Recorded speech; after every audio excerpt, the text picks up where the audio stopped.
So we are live right now. We'll just hang out. Usually wait about 90 seconds to get started, just so you know, and then we will go from there.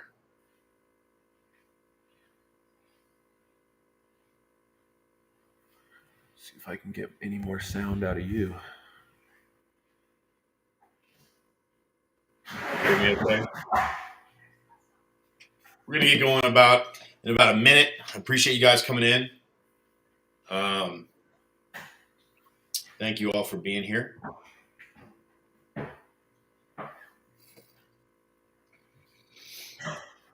So I don't know if you can see the viewer count at the top of the screen or not, John. I don't know if No, all it shows is live.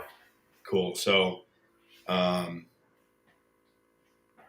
got 10, 11 now, so it's good. People are coming on in. Got the BR Tech team in the house now. Again, we'll get started in about 30 seconds. Thank you all for coming in. Feel free to share the stream with as many people as you like. If you have questions, please type your name in the chat and then your questions, and I will get to those as well.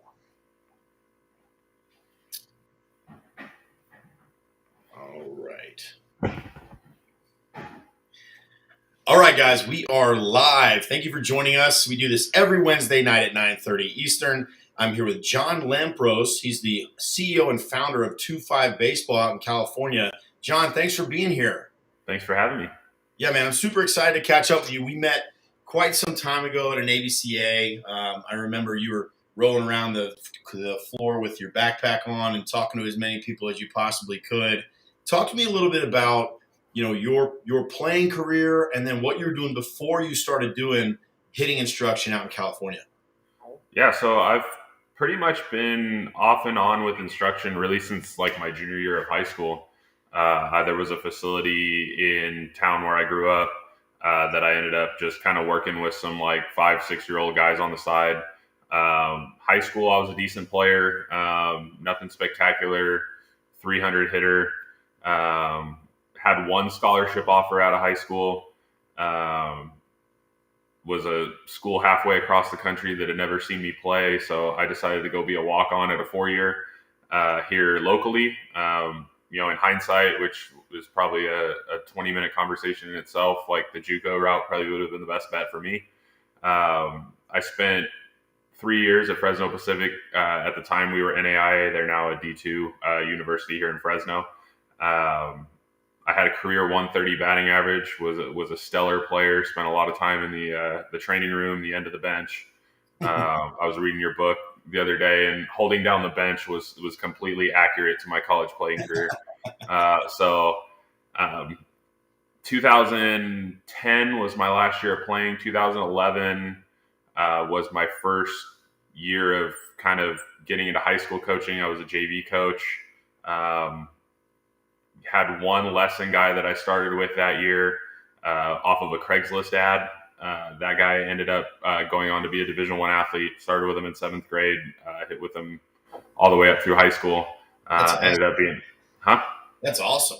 Yeah, so I mean, we started out with one guy, and from there it was kind of to keep the story short, I was in and out of coaching. Would coach travel ball, would kind of try to pick up lessons here and there as I could. Being a guy, I grew up about an hour and a half from Fresno. So I moved into a town that has a rich baseball history. Some of the top high school programs in the country are here in the area, which means there's a lot of ex-pro guys that live in the area that I'm having to compete with for, lessons and training and that things of that sort. So, I kind of built it organically from that one guy, and, one guy turns into 3, turns into 5, and then, you've got half a team at some point, and then they go beat up on a team, and it just kind of builds out from there. That's exactly how that works. It's amazing how fast the word of mouth kind of goes. Tell me about how hard is it to compete with the, former professional baseball player X in the area?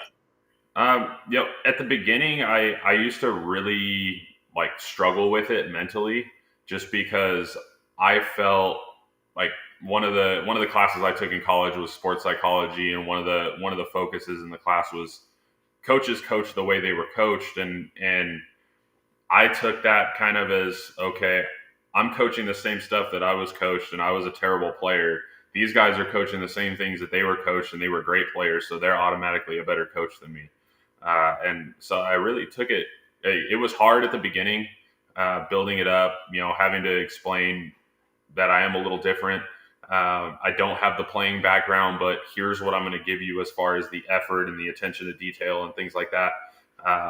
So, at the beginning it was tough. Now I see it as a welcome challenge. I feel like, based on our clientele base in the area, that we're, kind of respected in the same regard for what I've, tried to accomplish as a coach and what I've tried to learn as a coach, to kind of make up for that lack of playing career that I had.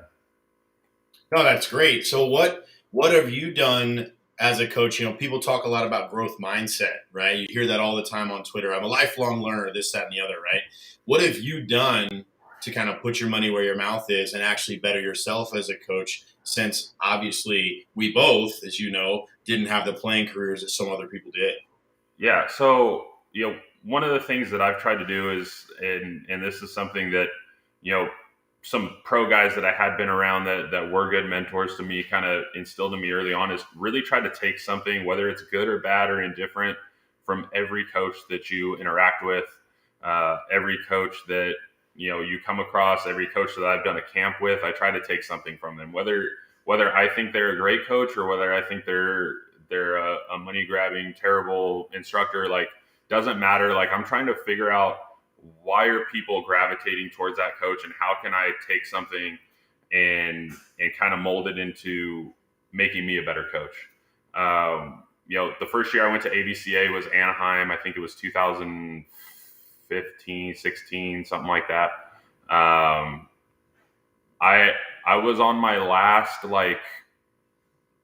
couple $100s. I had just started a brand new job. I had kind of, going back to how I got into coaching, I worked in sales off and on, coming out of college. I graduated in 2012 up through 2016. I was working in sales, quit a full-time job to go into real estate. That was another story for another day. So right before ABCA, I think it was actually 2017 was the first year I went to ABCA. Mm-hmm.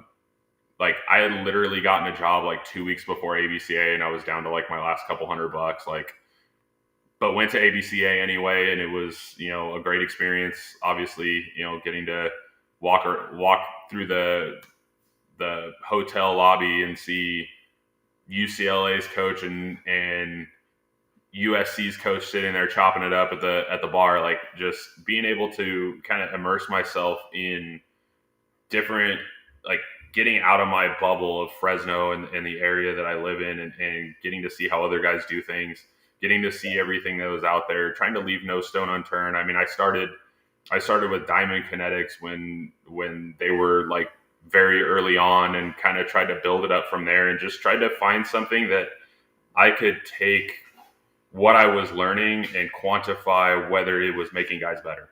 Right. And in the meantime, trying to leave no stone unturned. I mean, it's for all the arguing that goes on hitting Twitter and baseball Twitter, I try to take something from everybody. I don't agree with everything that everybody does.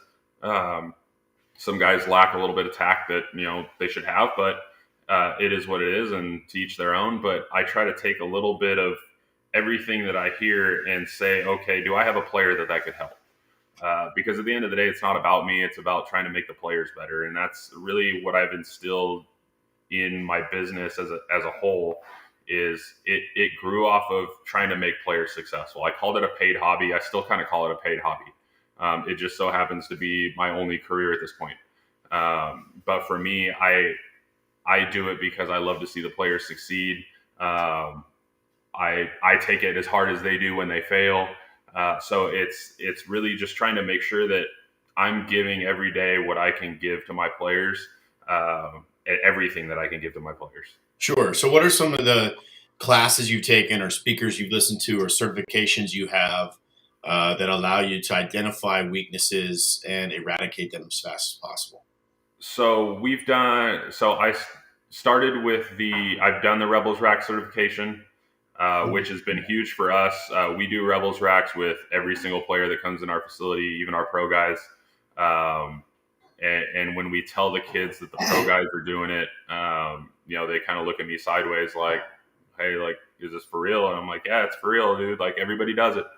I am Rapsodo certified. We worked with Rapsodo for a long time before moving to Hit Tracks about 3-4 months ago. So I'm Rapsodo certified. I've done on-base use certifications as well. Trying to learn I come from a business background. I was a business major, so learning some of the biomechanics and the deficiencies that guys have in their movement is something that I was kind of behind the curve in. So trying to identify that stuff and apply it to how I see a hitter move and how I can effectively explain the movements that I'm looking for to those hitters has been huge. Being able to work with pro guys has been kind of a revelation in the last couple of years. Talk about that. I took on a couple of guys the off season before COVID, so I guess 2019 off season. Okay. And it was like one of the guys locally that I've known since he was like 12, 13 years old, and he was better than me when I was in college, and he was 12 years old. I reached out to him. I said, hey, like, we got Rapsodo, we got a facility, like, I throw BP every day, like, come on out and hit, like, just kind of open the doors to those guys to just, give them an opportunity to try something different. One of the guys that hits with us, he's literally hit with every big name Twitter hitting guy except Chaz Pippitt. Like, you name the guy, he's hit there. And he walked in the door, and I told him, look, man, like, I'm not going to tell you anything you haven't heard before. What my job is to help you understand who you are and figure out how to take you back to what they saw when they drafted you. And that guy actually had one of his best seasons of his career this year and got an invite to big league camp. So we're excited for him. We're currently working with 4 pro guys, and it's something every day where, like, the biggest kind of revelation for me is they all have the same swing flaws that a 10, 11, 12-year-old kid is going to have. They're just way better athletes. And they work through some of that stuff a little bit better than a kid would. And the second part to that is some of those guys start to realize as they go through 2-3 years of pro ball, there's a swing that gets you to pro ball and there's a swing that gets you to the big leagues. Some guys, it's not a very big change. Some guys, it's a really big change. So we've been kind of trying to help some of those guys explore that. And again, it's me kind of being a conduit to their success. And like, when we get a new pro guy that comes in, we've had some guys come in for a couple weeks just because they know a guy that hits with us. Yeah. And I'll give them a couple days where I won't say a word to them, let them get comfortable. And then it's like, if they start to struggle, I say, okay, maybe try this. And if it works, then, they're like, okay, this guy kind of knows what he's talking about. He's not just, having me come in his cage and he's going to tell me 15 different things that are wrong with my swing. So, being able to work with those guys kind of translates down into the young guys, knowing that, like, a swing flaw is a swing flaw is a swing flaw. And we're going to be able to work through some of those things. Some guys, it's going to take a little longer. Some guys are more athletic. They can actually get away with some of those swing flaws where maybe it's something we don't necessarily change right away. But having the pro guys around has been huge. They've taken some of the younger guys under their wing too, which is I was just about to ask you, are they around when the rest of your clientele is in there, the 10, 12, 15-year-olds? Typically we have them come in early, but like, we'll go out and hit live on the field, and we'll have a group of guys that'll come out and shag for us. And our pro guys are really gracious with their time.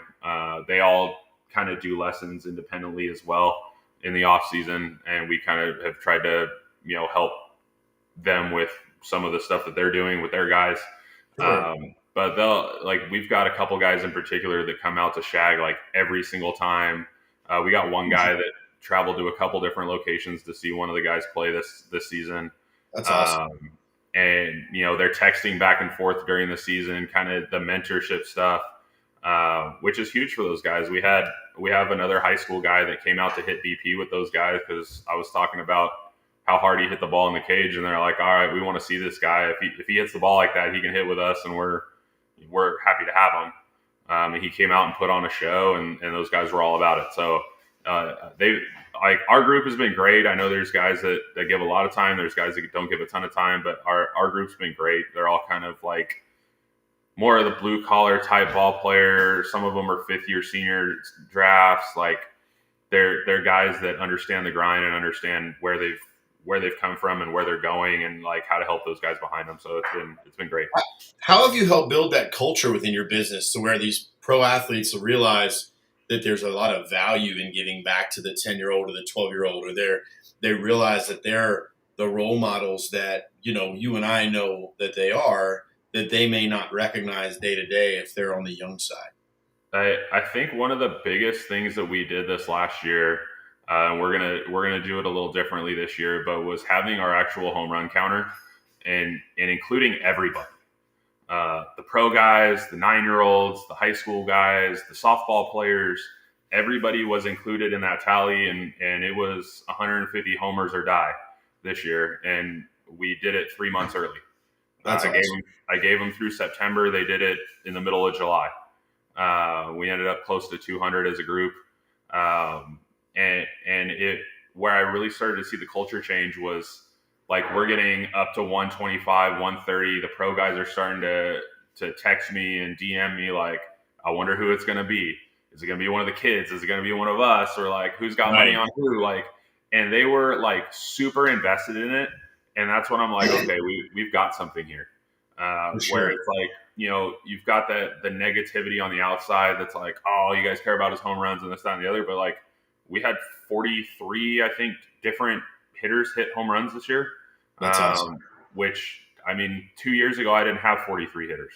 So it's like, it's one of those things where like I took a step back, like July, August, I'm taking a step back and I'm looking at it like it's built organically. It's not something where I'm like over pressing marketing, over pressing anything. It's just like, hey, we're putting it out there that this is what we're doing. Yeah. I had a kid the other day reach out on Twitter, like, hey, like I go to school with a couple guys that you hit with, like appreciate what you're doing for hitters in the Valley. And he actually ended up jumping in our hit tracks league that we have. Haven't hit with him before. Like first couple ABs the other night, he's like kind of trying to punch balls the other way. By the third at bat, he's G-hacking, trying to hit tanks. I'm like, dude, you belong. You're here now. Like, welcome to the party. So, I mean, it's like being able to include everybody and have like the young guys be like, I'm going to beat this guy to 10 home runs, or I'm going to be the 150th home run. I want to be in the videos. I want to be on the social media stuff. Like just being able to kind of meet the kids where they're at and meet the players where they're at is like been huge for our culture. And that's awesome. It sounds like you're growing fast. Tell me about the facility you have now, and are there any plans for any changes in the future? Like where do you see 2-5 baseball in the very near future? So right now I am 1 cage in a 3-cage facility. We have about a 15 by 70, 75 foot cage. So we're full distance on the machine. We're full velo with everything. We just recently lengthened out the cages, and that's been huge for some of the stuff we're doing. Ultimately, I'd like to have my own spot at some point. We're kind of just trying to take every day as it comes. My business philosophy is to not try to like overstretch what I'm able to do. If I get to the point where I'm like busting at the seams in my 1 cage, then maybe it's time to make a change and look for something that's a little bit more long-term, a little bit more permanent. Sure. Ultimately I'd like to grow it as big as we can and have, a pitching guy and a defensive guy and build out the whole thing. But the reality is this is my third full year of doing this. So I'm not trying to get ahead of myself. We've had a great year. We've actually pretty much doubled 2020 this year, just in volume of training. So it's been a huge year for us. Another year like that, and we might be looking at maybe trying to do our own thing. So ultimately, with some of the pro connections we made, we'd like to get to the point where we have guys coming in for a couple weeks at a time. Sure. Fresno's not a great destination spot for your off season, but if we can we can help you get better for a couple weeks, and you can stand living in some smog during October, November, then we're the place for you. So, we're super excited about some of the stuff we're doing with the pro guys. Our high school guys are ready to go. We had one of our opening night of our new month of Hit Tracks League, and we dropped 68 runs last night in 4 games between our teams. And they're all facing 85 with a slider and a changeup, so off the machine. So it's like we're planning for the season. We're ready to go. So I'm kind of trying to stay in the now, I guess. Yeah. And keep my eyes peeled. We've always got an ear to the streets, I guess, as they say. Trying to pay attention to the next thing that might be out there for us. What so you mentioned your technology, right? You said you talked about Hit Tracks, Diamond Kinetics, Rapsodo, but you actually have something we don't have, which is an iPitch. And so tell us a little bit about how that machine specifically has helped you change kind of your mind about how you train things, or like maybe open up some weaknesses that you didn't realize certain guys had. So the biggest reason I got a machine originally was I was throwing too much BP and my arm was going to fall off. So we started out, we started out with the iPitch or the spin ball 3-wheel a couple years ago. We've bounced back and forth between the hack attack, the junior hack, 2 machines. Last year we did a lot of double barrel stuff. And one of the things that I felt like doing double barrel machine was lacking was like, it was too easy to pick up. Yes. They could tell which machine the ball was going to come out of. So they know what's coming. And they knew it was coming.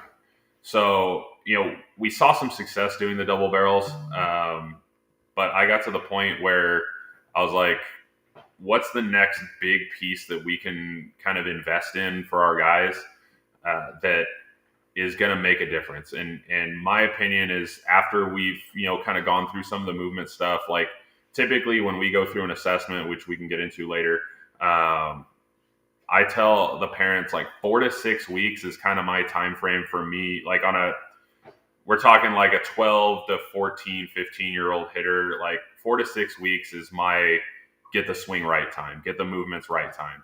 If it's not usable in 4 to 6 weeks, we're going to go back to the drawing board and make sure we're not leaving a stone unturned. But by 4 to 6 weeks, we should be trying to test that against velo, test that against movement, test that against time constraints.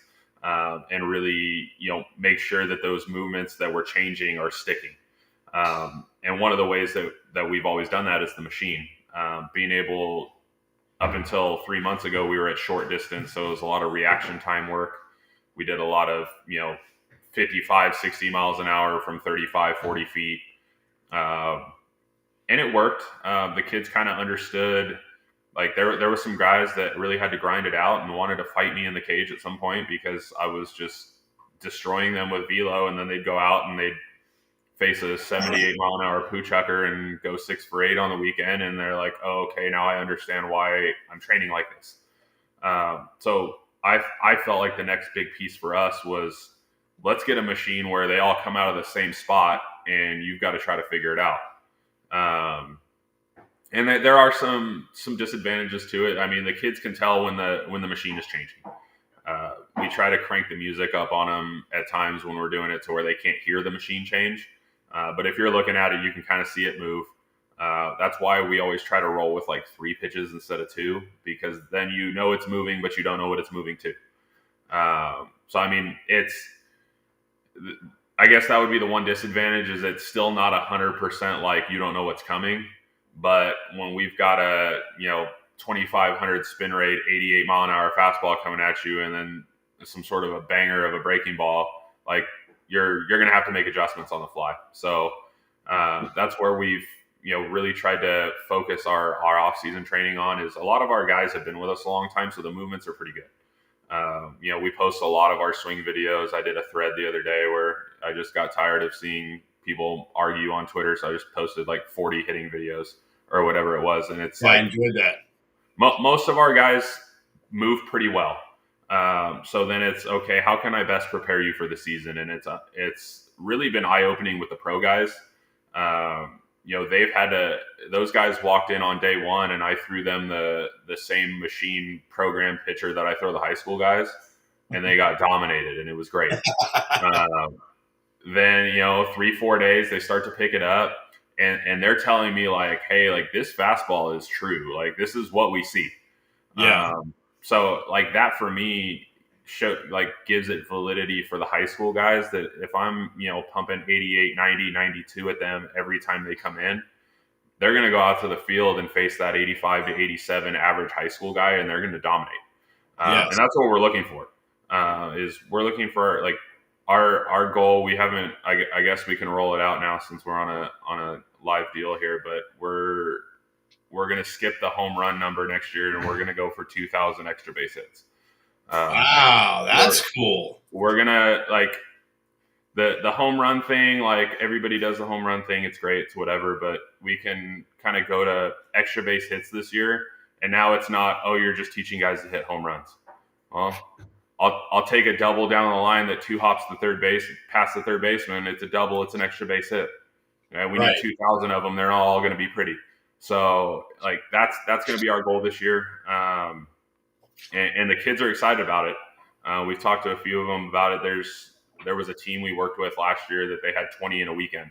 And so like we start running guys off like that. It's that number. It seems like a big number, but it's something I'm hoping we can get to. I don't see any reason why you can't. I've watched your hitters over the years. I've seen how they've changed and how they've improved, and it's really been nice to see somebody that's put the time in to gain an informational advantage over the people around him in you, and just become really somebody who I would have no problem sending anybody in California to go see, or anybody on the West Coast. I mean, I can't say enough about how much I've seen you improve from when you started to now. And, you're somebody that I trust to ask questions to, and that I value your opinion. So it's been really, really cool to see that. And it's been fun to see certain guys on Twitter, Instagram, whatever, grow and actually become better. And it's been also interesting to see people talk about growing, but really staying exactly the same. Right. So it's just an interesting way to do it. I think that the iPitch is something that's really, really cool. And I think it's something that eventually we want to have here at Baseball Urbana. We actually don't have that now. And I think it's interesting that you said that the pro guys are seeing exactly the same stuff that the high school guys are seeing, at least initially, because that's very similar to what we do here. We think that if you plan on playing at the next level, and in our groups we have that just went on tonight, and we have a kid committed to Vanderbilt, a kid committed to Davidson, and then we've got kids uncommitted that are 15 years old in that same group, like hitting with those guys and competing and watching how certain guys go through their process of becoming, I guess, excellent at their craft, which in this case would be hitting and throwing. It's just fun to see that culture really build in a group setting. And I'm not a guy that does a lot of group stuff. I mean, Eric and Corey are really heading that up. And so for me, I'm an individual lesson guy. I'm an old dog. I'm trying to learn some new tricks myself, right? Open my mind a little bit, and watching them grow. And that is really cool. What do you think that being a solo hitting guy kind of lacks? Like, do you feel like you're constantly having to seek out other people's ideas? I mean, I can walk 15 feet from here when guys are in the building and talk to 5 or 6 really smart baseball people that I can talk to, learn from, bounce ideas off of. How do you deal with that? I mean, for me, it's always been something where like I've just kind of tried to like. It goes back to being the guy that moved here that I didn't have the playing history of like reliving the glory days of Fresno area high school baseball, or going to Fresno State, or playing pro ball or anything like that. So I've always been kind of the lone ranger of like what it is that I'm doing. And then combining that with, being ahead of the curve on bat sensors, ahead of the curve on ball flight data, ahead of the curve on, on base, like even the on base use stuff, like being like, I was the first guy to have Win Reality in the area, like it being first to everything kind of like it opens you up to, a lot of negativity obviously, but like I've always kind of just embraced that, like I'm not from around here. I'm different. People see that it's different. Not everybody's going to agree with it, so I'm just going to kind of go and do my thing. Yeah. It definitely lacks, like you said, the ability to go across the building and say, hey, I've got this guy. It's just not clicking. Like, what do you see? What can we do differently? How would you explain this? I mean, we have other guys that train in our facility that like are not business related to me, that like I'll hear something out of the side of my ear and kind of put it in the back pocket for later on. But for the most part, like that's where the social media stuff and being able to connect with guys all over the country has actually probably been better for me. Yeah. Because then it's an unbiased opinion. It's nothing like, oh, I know what you did as a player or anything like that. Like it allows me to kind of go outside the box a little bit. So I actually embrace it. I don't like, other than, running like a chicken with my head cut off half the time because I'm by myself and we have a guy that's kind of helping us out on the softball side now. But other than that, I'm kind of just doing it by myself. And, most days I'm happy that it's like that. So, Yeah. like I said, ultimately, I'd like to get a pitching guy. I'd like to get a defense guy because I don't really want to do that stuff. But I feel like as we continue to grow, there is some value there. But at this time, like it's like I embrace being kind of the like by myself solo guy. The lone wolf. That's cool. Well, John, I really appreciate you coming on, man. I try to keep these at right about 30 minutes. Is there any advice you want to give hitters out here or maybe hitting coaches out here to kind of get them to keep pursuing what they want to do and be unafraid to be different? Yeah, I mean, I love getting this question. For me, it like I said at the beginning, it started with one guy on a Craigslist ad. And there were days that I was like, is this baseball thing ever going to work? Like I used to sit there and go to my sales job that I hated and put down on paper, okay, if I get to this many lessons, I can quit my job and I can do baseball for a living. And having that kind of carrot dangling out there, at times it was great. At times it was like, dude, I'm never going to get there. And then investing in yourself is one of the best things you can do. I'm blessed to, at times I've asked for forgiveness instead of permission. And other times, my wife has been, 100% supportive with everything we've done. But, sometimes it's asking for forgiveness instead of permission. And we've, kind of gone and tried to do some things, and we made some investments that are great. We made some investments that are not so great. But at the end of the day, it's built it up to where we've been able to, like I said, double our size in basically 3 years. And one of the things that I would like to put out there for coaches that may be in my position. I talked to a guy not too long ago that's kind of doing lessons out of his barn and like trying to build it up. I'm like, invest in yourself, invest in your players. Everybody talks about the money that instructors grab from parents, but nobody talks about the 40, 50, 60 grand a year that we're investing in players. Eye pitches aren't cheap. Hit tracks aren't cheap. Rapsodo's not cheap. I don't buy this stuff for me. I don't hit but a couple times a month now. Like we're buying it to help these players get better. So investing in yourself, investing in your players, hitters, like the thing that grinds my gears the most is guys that think they're good enough. Good enough's never going to get you where you want to be. And it's the same as a hitting coach, a hitter, in real life, in relationships. It's like good enough's never going to get you where you need to be. Try not to leave that stone unturned if you're a hitter out there that's like, what's the next thing for me? If you hit 400 next year or last year, try to hit 500 this year. Try to double your extra base hits. Try to find something that you can compete with yourself, and continue to provide for your team. But yeah, that's kind of my story in a nutshell, and I appreciate you having me on.